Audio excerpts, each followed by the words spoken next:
Good morning students, welcome back. आज हम 10वीं क्लास का पार्ट है ऊर्जा के स्रोत, 14th लेसन है विज्ञान का, 10वीं कक्षा का। उसका नया टॉपिक जो है वो स्टडी करेंगे। हमारा आज का टॉपिक है उत्तम ईंधन। एक आइडियल फ्यूल जो है वो एक सबसे बेहतर ईंधन जो है वो क्या, उसमें कौन कौन से ऐसे गुण हों कि हम ये माने कि वो ईंधन जो है वो उत्तम है। देखिए स्टूडेंट, इससे पहले वाले लेक्चर में हमने पढ़ा था कि ईंधन होता क्या है। मैंने आपको बताया था कि कोई भी ऐसा पदार्थ जिसको जलाकर हम ऊष्मा उत्पन्न कर सकते हैं उसे हम ईंधन कहते हैं।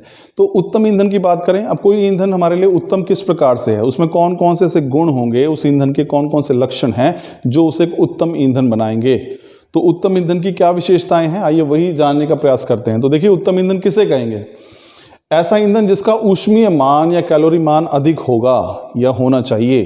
तो एक ईंधन आपने लिया, कैलोरी मान क्या होता है कि जब आप 1 ग्राम किसी ईंधन का जलाते हैं उससे जो ऊष्मा उत्पन्न होती है उसको बोलते हैं उसका कैलोरी मान। तो जितना ज़्यादा मात्रा में 1 ग्राम जलाने से जो ऊष्मा उत्पन्न होगी वो ईंधन उतना ही अच्छा माना जाएगा। तो एक अच्छा ईंधन वो होगा जिसके थोड़ी मात्रा जलाने पर हमें अधिक मात्रा में ऊष्मा मिलेगी, यानी कि उसका ऊष्मीय मान जो है वो अधिक होगा। दूसरा देखिए, ईंधन का ज्वलनताप उचित होना चाहिए। ज्वलनताप या इग्निशन टेम्परेचर जिसे कहते हैं वो वास्तव में वह तापमान होता है जिस पर कोई भी वस्तु जो है वो आग पकड़ लेती है। जिस तापमान पर कोई वस्तु आग पकड़ती है, चाहे वो लकड़ी है, कोयला है, जिस तापमान पर वो आग पकड़ेगी वो उसका ज्वलनताप या फिर इग्निशन टेम्परेचर होता है। अब देखिए, उत्तम ईंधन के लिए हम ये नहीं सोचते कि उत्तम ईंधन का जो ज्वलनताप है वो बहुत कम होना चाहिए। ऐसा कहना भी गलत होगा। क्यों? कम ताप पे क्या होगा, थोड़ी सी भी गर्मी होगी तो उसमें आग लग जाएगी। और अगर हम कहेंगे उसका ज्वलनताप बहुत अधिक होगा तो ये भी ठीक नहीं है। तो ऐसे को जलाने के लिए हमें पहले ही बहुत ज़्यादा मात्रा में गर्मी खुद ही देनी पड़ेगी उसे। तो ऐसा ईंधन जो है उसका जो ज्वलनताप है वो जो है उचित होना चाहिए, यानी बहुत कम भी ना हो और बहुत ज़्यादा भी ना हो। बहुत कम होगा तब भी खतरे की बात होगी, वो थोड़ी सी गर्मी से जल उठेगा अपने आप ही, और बहुत अधिक होगा तब भी हमारे लिए मुश्किल होगी, हमें बहुत ज़्यादा ऊर्जा जो है इस पर व्यय करनी पड़ेगी, खर्च करनी पड़ेगी उस वस्तु को जलाने के लिए। तो उत्तम ईंधन का दूसरा अच्छा गुण ये है कि उत्तम ईंधन का जो ज्वलनताप है, यानी जिस ताप पर वो आग पकड़ता है वो उचित होना चाहिए। आगे देखिए, तीसरा पॉइंट क्या है, एक उत्तम ईंधन के तीसरा गुण क्या हो सकता है? ईंधन के दहन की दर संतुलित होनी चाहिए, अर्थात ना अधिक हो और ना कम हो। यह भी बहुत ही महत्वपूर्ण इंपॉर्टेंट पॉइंट है कि जो ईंधन का दहन है उसका जो जलना है वो संतुलित होना चाहिए।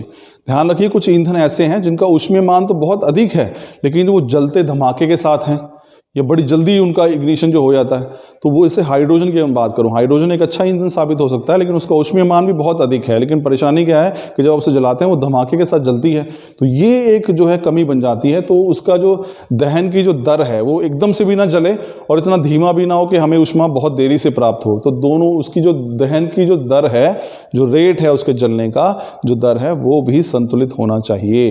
यानी कि ईंधन इस प्रकार का भी ना हो कि एकदम से जल जाए और ईंधन इस प्रकार का भी ना हो जो बहुत देर तक जले ही ना। फिर ईंधन में अज्वलनशील पदार्थों की मात्रा जितनी कम हो उतना अच्छा होता है। देखिए, ध्यान रखिए स्टूडेंट्स कि हमारे पास, अगर हम, कई बार आपने देखा कुछ ईंधन ऐसे होते हैं जो कि जब जलते हैं तो वो धुआं उत्पन्न करते हैं। कुछ ईंधन ऐसे हैं जब जलेंगे तो ईंधन जो धुआं है वो उत्पन्न नहीं करेंगे। जैसे घर में आप एलपीजी सिलेंडर से जो चूल्हा जलाते हैं उसमें देखिए उसकी ज्वाला जो नीले रंग की होती है, कोई धुआं नहीं होता उसमें। लेकिन अगर आप लकड़ी जलाएंगे, कोयला जलाएंगे, उसमें धुआं बहुत उत्पन्न होता है। तो जो धुआं उत्पन्न होता है वास्तव में किस वजह से होता है? वो अज्वलनशील पदार्थ होते हैं जो कि वाष्पित नहीं होते, अज्वलनशील हैं, जलेंगे नहीं। तो अक्सर ऐसे पदार्थ जो हैं वही धुएं को जो है प्रदूषण का कारण बनते हैं। तो हमारा एक ईंधन ऐसा होना चाहिए जिसमें अज्वलनशील पदार्थों की मात्रा जितनी कम हो उतना ही ईंधन जो है वो उत्तम माना जाएगा। चलिए, एक अच्छे ईंधन के 5वें गुण के बारे में चर्चा करते हैं। दहन के पश्चात विषैले पदार्थों की उत्पत्ति कम से कम होनी चाहिए। ये भी एक बहुत इंपॉर्टेंट चीज़ है। देखिए, कोई चीज़ जल रही है लेकिन अगर उसमें जलने के बाद विषैली गैसें जो हैं वो उत्पन्न हो रही हैं तो वो सिर्फ हमारे लिए ही नहीं बल्कि अन्य जीव जंतुओं के लिए भी हानिकारक होंगी। तो हमें एक ऐसे ईंधन का चुनाव नहीं करना है जिसके जलने पर हमें ऊष्मा तो मिले लेकिन साथ साथ विषैली या फिर हानिकारक गैसें जो हैं वो भी उत्पन्न होती हों।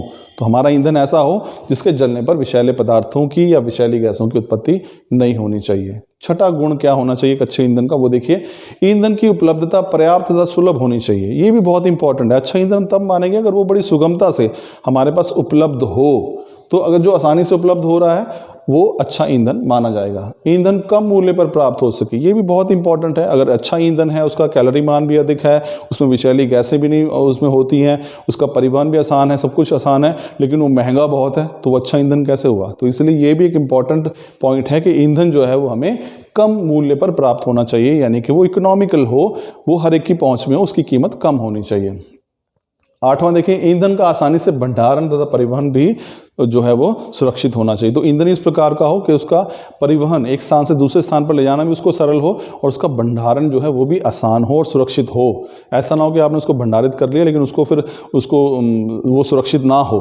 तो ये भी दोनों चीज़ें हमें ध्यान रखनी पड़ेगी। तो ये सभी अच्छे ईंधन के, उत्तम ईंधन के गुण हैं जो उस ईंधन को अच्छा बनाते हैं। कैलोरी मान अधिक होना चाहिए, ज्वलन ताप उचित होना चाहिए, दहन की दर संतुलित होनी चाहिए, अज्वलनशील पदार्थों की मात्रा कम होनी चाहिए, जलने पर विषैले पदार्थ न बने, उपलब्धता आसानी से हो, ईंधन का मूल्य कम हो, उसका परिवहन आसान हो और भंडारण भी आसान हो। तो स्टूडेंट्स, ये था हमारा आज का टॉपिक कि एक उत्तम ईंधन के क्या क्या गुण या विशेषताएं जो है वो होनी चाहिए। Thank you.